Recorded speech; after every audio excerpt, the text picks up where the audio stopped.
Hello everyone, welcome to another episode of RDU's Thursday Talk. Our former Prime Minister, Mr. Lee Hsien Loong, recently said that they must better calibrate the inflow of foreigners into Singapore, but that they must stand firm against nativism. Have a look at what he said.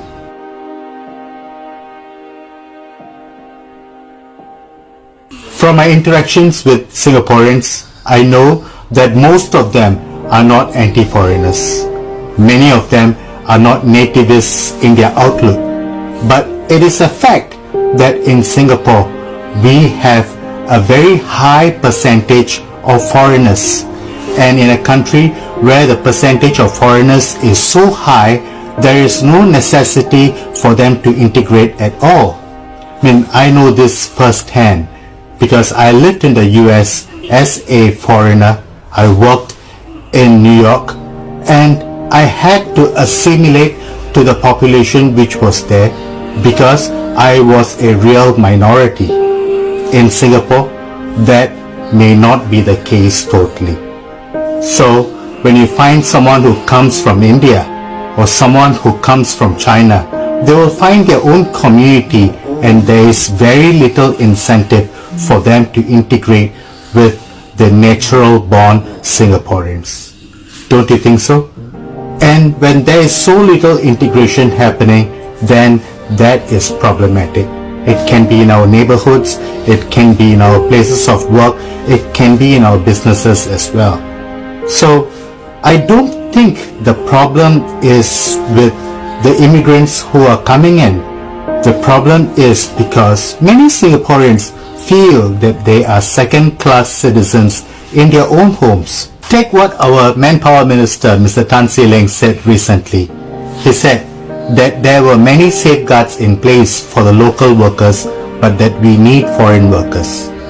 No one is disagreeing with you, Mr. Tan, that we need foreign workers.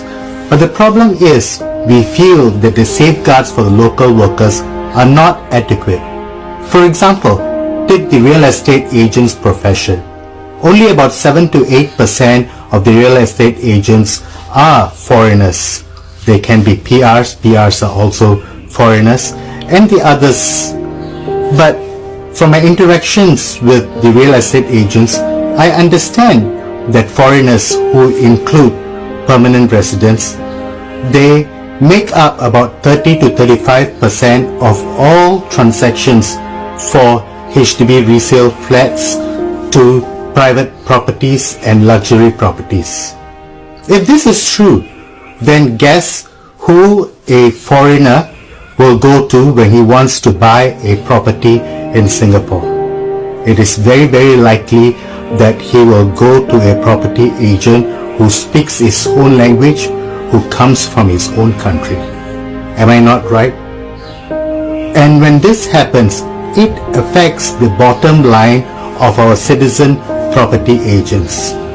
This is why I think professions like real estate agents, they should be better protected.